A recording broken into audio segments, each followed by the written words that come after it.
দেখছেন টিভি9 বাংলায় রয়েছে আমি শুভজিৎ মিত্র। ঘড়ির কাঁটা বলছে 6:58 আর এই মুহূর্তে এখনো পর্যন্ত গোটা দেশের সবথেকে বড় খবর, বড় চমক, ভোটের আগে দেশে চালু সিএএ বা সংশোধনী নাগরিকত্ব আইন বহু চর্চিত। এটা কি তাহলে কোথাও গিয়ে বিজেপির মাস্টার স্ট্রোক? অন্যান্য রাজনৈতিক দলগুলো তারা এটাকে কিভাবে কাজে লাগাতে পারবে, মানে বিপরীত স্রোতে কি ভাসাতে পারবে গোটা বিষয়টা আমরা আলোচনা করবো। তবে এই মুহূর্তে আমাদের সঙ্গে সরাসরি রয়েছেন বিজেপি প্রার্থী জগন্নাথ সরকার। জগন্নাথ দা, শুভজিৎ রয়েছি। জগন্নাথ দা, আপনি তো মতুয়া গড়ে রাজনীতি করেন, মুখের হাসিটা মনে হয় এখান থেকে বুঝতে পারছি আমি। একদম, আমি নিজে মতুয়া ঘরের সন্তান। হ্যাঁ বলছি, আমরা যে দেখেছিলাম যে বিভিন্ন সময় মতুয়াদের মধ্যে থেকে একটা দাবি উঠেছিল যে কবে লাগু হবে, কবে লাগু হবে। কি আশা করছেন এবার, কি আশা করছেন? কারণ যদি তথ্যগত ভুল না হয় অন্তত 30টা বিধানসভা কেন্দ্র যেখানে মতুয়ারা নিয়ন্ত্রণ করেন। একদম, আজকে শুধু মতুয়া নয়, এই আনন্দে সমস্ত ওপার বাংলা থেকে যারা এসছে সব সম্প্রদায়েরই মানুষ এটা উপকারিত হবেন। সকলেই আজকে আনন্দের দিনে গা ভাসাবেন। এই সুযোগ আজকে আমি আনন্দিত, কারণ আমি প্রথম পার্লামেন্টে নিঃশর্ত নাগরিকত্বের দাবি তুলেছিলাম। মোদিজি প্রথম 2014 পর্যন্ত দিতে চেয়েছিলাম। আমি প্রশ্ন তুলেছিলাম কেন 2014?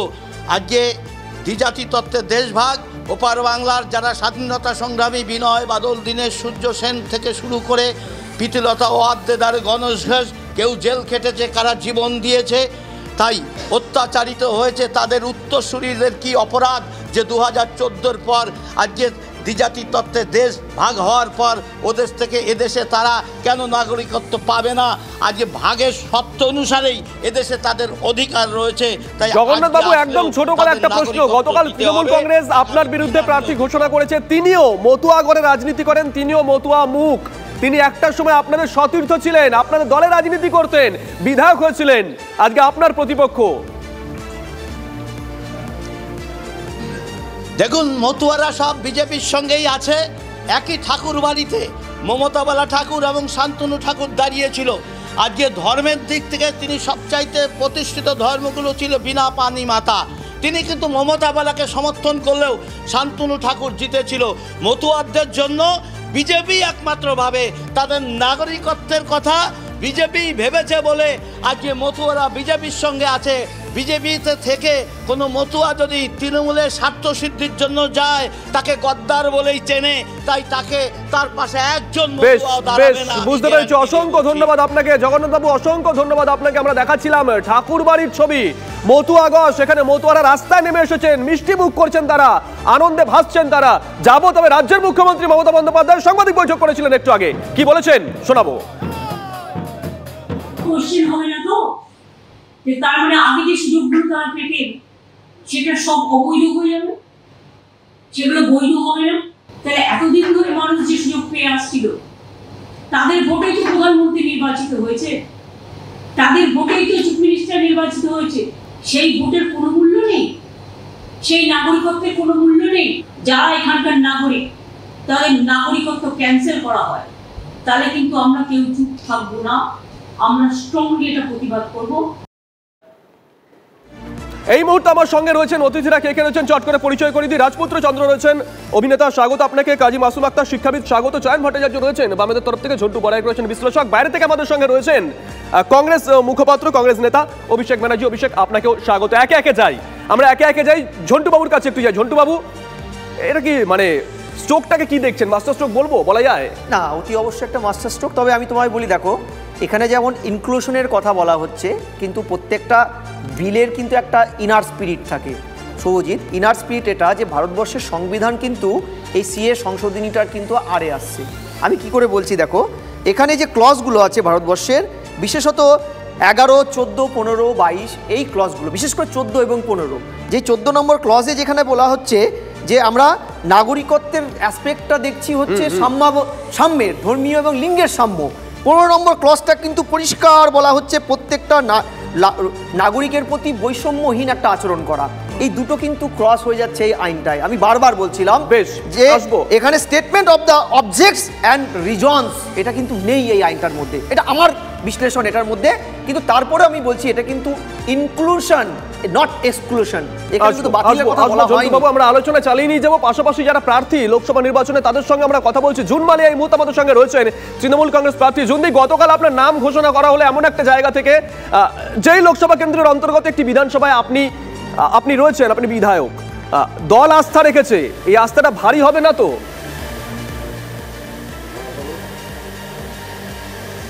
আমার মনে হয় না। দল যখন আস্থা রেখেছে তখন লড়াই তো ভালো মতোই আমি লড়বো ডেফিনেটলি। আপনি যদি একটু পার্টিকুলার খড়গপুরের দিকটা দেখেন, সেখানে তো এই সিএ একটা ফ্যাক্টর। একটু আগেই তো আমরা দেখালাম, এখনো পর্যন্ত দিনের বড় খবর। নিশ্চয়ই, কিন্তু যে কোনো যুদ্ধে দেখুন এগুলো থাকবেই। এগুলোকে সব সময় সব কিছু যে মসৃণ হবে তা তো নয়। যে কোনো যুদ্ধে নামতে গেলে সেখানে অবস্টেকলস হবে, সেখানে বাধা সব কিছুই আসবে। তো এটাকে ওভারকাম করতে হবে সামহাও। অ্যান্ড এই তো আজকে সবে মাত্র আমাদের প্রথম দিন, দেখা যাক না কি হয়। আপনি যেখান থেকে নির্বাচনে দাঁড়িয়েছেন সেখানে অন্তত 20 থেকে প্রায় 25% মতন হবে ওবিসি, আদিবাসী, কুর্মী ভোট। সবার কাছে পৌঁছতে পারবেন? সম্ভব? সবাই উজাড় করে দেবে আপনাকে? শীর্ষ নেতৃত্বের সঙ্গে আমাকে কথা বলতে হবে এগুলো নিয়ে। আজকেই এটা হয়েছে, এটা নিয়ে আমি এখন বিস্তারিতভাবে আপনাদের কিছু বলতে পারছি না, বিকজ আজকেই এটা হয়েছে। আমাকে আমার নেতৃত্বের সঙ্গে কথা বলতে দিন, then I will get back to you in due time. Other than this, if you want to ask me anything else. বেশ, আমরা এনআরসির পার্টটা সরিয়ে রাখলাম। আপনার ওখানে কুর্মী ভোট একটা ফ্যাক্টর। আমরা দেখেছিলাম যখন নবজোয়ার যাত্রা চলছে তখন একটা পরিস্থিতি তৈরি হয়েছিল, বীরবাহা হাসদাকে আমরা দেখেছিলাম বলতে কোনো কুর্মী নেতাকে ছাড়বো না। এখন কি মনে হয় কুর্মী নেতারা আপনাদের সঙ্গে থাকবেন, ভোট করা হচ্ছে এগুলো নিয়ে? অফকোর্স থাকবেন, ভোটও দেবেন, কারণ আমাদের দলনেত্রী মমতা বন্দ্যোপাধ্যায় এটা নিয়ে অলরেডি কথা বলেছেন এবং এটা হ্যান্ডেলড হচ্ছে। সো শোনা তো যাচ্ছে কুর্মীরা নাকি আলাদা করে প্রার্থী দিতে পারেন বিভিন্ন জায়গায়, তার মধ্যে আপনার কেন্দ্রের কথা শোনা যাচ্ছে। দিদি এসেছিলেন, সরি, শোনা যাচ্ছে কুর্মীরা বিভিন্ন জায়গায় প্রার্থী দিতে পারেন, যার মধ্যে আপনার কেন্দ্রও রয়েছে। ওরা পঞ্চায়েতের সময়ও দিয়েছিল আলাদা করে প্রার্থী। দেখা যাক। মানে এগুলোকে মানে আপনি ভাবতে নারাজ নাকি?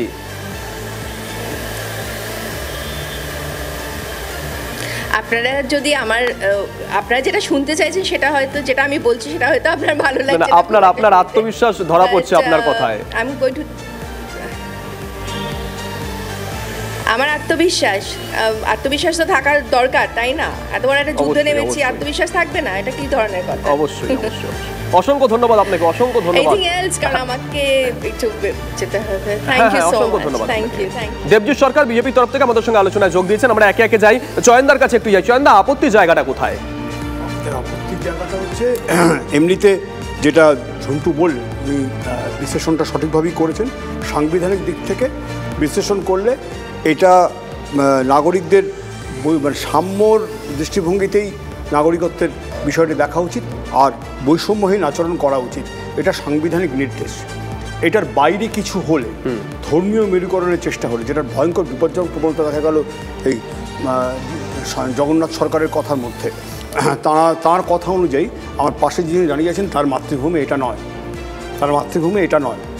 কিন্তু তা নয় তো, তিনি ভারতবর্ষবাসী। পরিষ্কার বলে দিলেন যে তাদের দেশ আলাদা। এই প্রবণতা ভয়ঙ্কর, কিন্তু এই মেরুকরণে এবার তৃণমূল বা বিজেপি কেউই সক্ষম হবে না।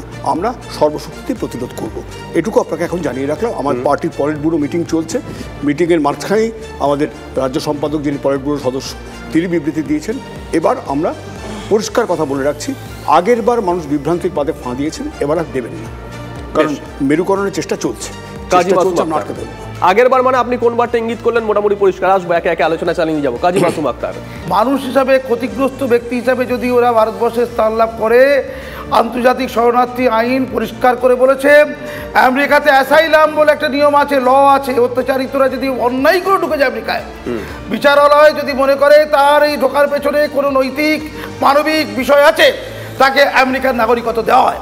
ফলে কোনো অত্যাচারিত হয়ে কোনো হিন্দু, খ্রিস্টান, বৌদ্ধ, জৈন, পারসিক, শিখ যদি পাকিস্তান, বাংলাদেশ, আফগানিস্তান থেকে ভারতবর্ষে আসে, তারা যদি নাগরিকত্ব বৈধভাবে পায়, মাসুম আক্তারদের আনন্দ হবে। কারণ মাসুম আক্তাররা মানুষ, সব মুসলমানদেরকে একটা ছত্রছায়ায় ভুল করেও ফেলবেন না। এইটা পরিষ্কার বলতে চাইছে ওরা ভারতীয়, যে মুসলমানরা ভারতবর্ষে রয়ে গেছে, ভারতবর্ষকে ভালোবেসে রয়ে গেছে, তারা সনাতনী দীর্ঘ যুগ যুগ ধরে তারা ভারতবর্ষে বাস করছে, হাজার হাজার বছর ধরে। ভারতবর্ষটা তারও পূর্ণাঙ্গ মানবিক এই অধিকার আছে। যারা মুসলমান, তাদের প্রতি যদি কোনো অন্যায় হয়, সেই অন্যায়কে ব্যাহত করা এবং তাদের বুকে জড়িয়ে ধরা, এটা বাস্তব। আমি পরিষ্কার করে বলছি, কে এবং এনআরসি এই দুটোকে গুলিয়ে দেওয়ার চক্রান্ত হবে। আগামীকাল আমি নোট করলাম, মাঠে নামবে। সিএএ, এনআরসি, এই দুটো শব্দ আমরা বিভিন্ন সময় 19-এর পর থেকে আগামীকাল থেকে মাঠে নামবেন। আসবো অভিষেকের কাছে একটু যাই, আসবো অভিষেক। যেহেতু কাজী মাসুম আক্তার আন্তর্জাতিক বিষয়টা তুলে আনলেন, কোথাও গিয়ে কি আপনাদের মনে হয় এই যে একটা আইন তৈরি হয়েছে, সেই আইনে রাষ্ট্রপুঞ্জের যে শরণার্থী সংজ্ঞা 1951 সালের কনভেনশন, সেটাকে ভেঙেছে, ব্যাহত করেছে? হচ্ছে সিটিজেনশিপ অ্যামেন্ডমেন্ট অ্যাক্ট। অ্যামেন্ডমেন্ট মানে হচ্ছে তোমার যদি এক্সিস্টিং অ্যাক্টে কোনো রকম খামতি থেকে থাকে তাহলেই অ্যামেন্ডমেন্ট করতে হয়, নাহলে তো অ্যামেন্ডমেন্ট করার দরকার নেই।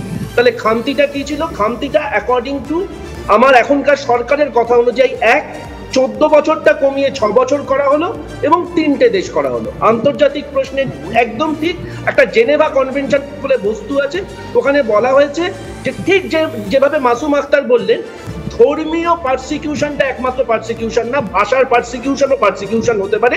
ঠিক বাংলাদেশে যে জিনিসটা 1971 সালে হয়েছিল, 1971 সালে যে লড়াইটা হয়েছিল সেটা মুসলিম প্রধান পাকিস্তানের সঙ্গে মুসলিম প্রধান পূর্ববঙ্গের হয়েছিল, কিন্তু কারণটা ছিল ভাষা।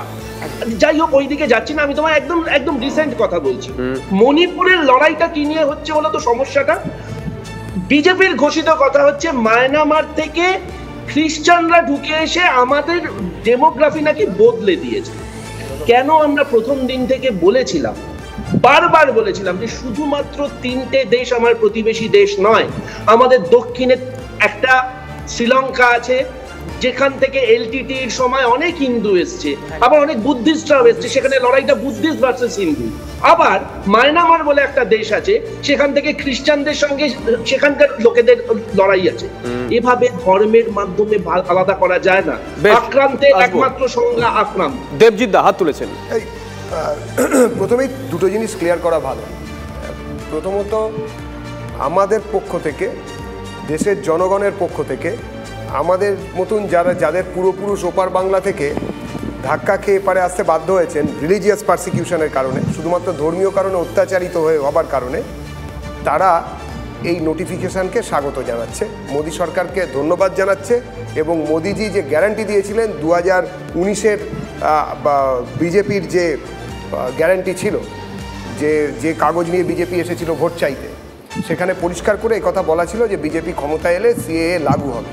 যে জিনিসটা মাসুমদা বললেন যে সিএএর সঙ্গে এনআরসিকে গুলিয়ে দেওয়ার চেষ্টা করছে এবং এরা ঘোলা জলে মাছ ধরার চেষ্টা করছে, বাকিরা যারা বিরোধিতা করছে তাদের এটা বহুদিনের পুরনো সিস্টেম। প্রথম কথা, জনগণ জানুন এবং যারা বিরোধিতা করছেন না জেনে তাদেরকেও আশ্বস্ত করার সময় এসেছে যে সিএএ কাউকে নাগরিকত্ব কারুর ছিনিয়ে নেওয়ার আইন নয়। এবং সিএএ যে আইন যেটা লাগু হচ্ছে সেটা ভারতীয় নাগরিকদের জন্যও নয়, বিদেশি নাগরিক যারা কিনা ভারতের নাগরিকত্বের জন্য আবেদন করছেন, যারা এখানে দাঁড়িয়ে আমাদের বিরোধিতা করছেন, হিম্মত থাকলে গলা তুলে বলুন। তসলিমা নাসরিনকে এতদিন ধরে আটকে রেখেছেন, বাংলায় ঢুকতে দেন না। কালকে তসলিমা নাসরিনের সমর্থনে, তার নাগরিকত্ব পাওয়ার সমর্থনে আমরা যদি একটা মিছিল করি, কোনো নাগরিক যদি মিছিল করেন, এখানে যারা বিভিন্ন রাজনৈতিক দলের পতাকা হাতে নিয়ে আছেন, কজন আমাদের সঙ্গে হাঁটবেন? হিম্মত থাকলে তার উত্তর দিন।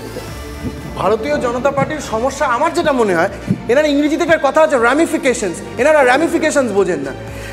আমি কোনো আইনজীবী নই, পরিষ্কার দেখতে পাচ্ছি it's a clear violation of article 14, যেখানে পরিষ্কার বলা হচ্ছে যে আইপিসি আর্টিকেল 14 কি বলছে, the guarantees equality to both the citizens and foreigners and the enshrined principle of secularism in this প্রিঅ্যাম্বল।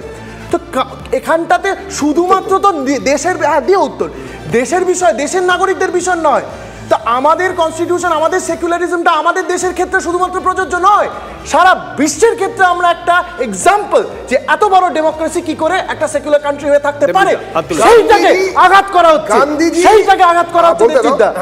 Gandhiji এবং জওহরলাল নেহরু তাহলে সেকুলার ছিলেন না, তারাও এই অ্যামেন্ডমেন্টের জন্য তারাও আবেদন করে গেছে, বলে গেছে না, বলতে দাও প্রথমত। দ্বিতীয়ত সমর গুহ, লেফটিস্ট প্রফেসর সমর গুহ, আশা করি সমর গুহর সময় মানে যিনি নেতাজির পার্শ্ব সঙ্গী ছিলেন, যিনি পরে লেফট অ্যালাইনে যোগ দেন এবং লেফটিস্ট যে আন্দোলন তাতে তিনি একটা বিন্দু, সেই সমর গুহ বলেছিলেন যে কিভাবে অত্যাচারিত হয়েছে।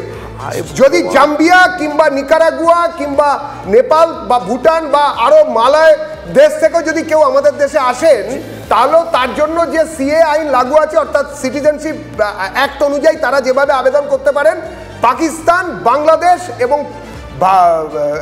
আফগানিস্তানের ক্ষেত্রেও একই রকমভাবে আবেদন করতে পারবেন। কিন্তু যেটা এই সিএতে বেশি আছে সেটা হচ্ছে রিলিজিয়াস পারসিকিউশন বা ধর্মের কারণে যদি আঘাতপ্রাপ্ত হন কেউ, তিনি সেটা শুধু একটু ফাস্ট ট্র্যাক মোডে পাবেন। সিএএ নিয়ে গোটা দেশ জুড়ে আলোচনা চলছে। সিএএ নিয়ে দেশবাসীকে আশ্বস্ত করেছেন কেন্দ্রীয় স্বরাষ্ট্র প্রতিমন্ত্রী নিশীথ প্রামাণিক। কি বলেছেন শোনাবো। এটা মানুষকে নাগরিকত্ব পাইয়ে দেবার আইন, কারণ নাগরিকত্ব ছিনে নেওয়ার আইন নয়। তো সবাইকে বলবো নিশ্চিন্তে থাকুন, যাদের কাছে প্রপার ডকুমেন্টস আছে, যারা ভারতবর্ষের দীর্ঘদিন ধরে আছেন, নিশ্চিন্তে থাকুন, এখানে কারোর কোনো রকমের নাগরিকত্ব চলে যাওয়ার ভয় নেই। আমি মনে করি নির্বাচনের সঙ্গে এই আইন প্রণয়নের কোনো রকমের এখানে কোনো যোগাযোগ নেই, দূর দূর পর্যন্ত কোনো সম্পর্ক নেই।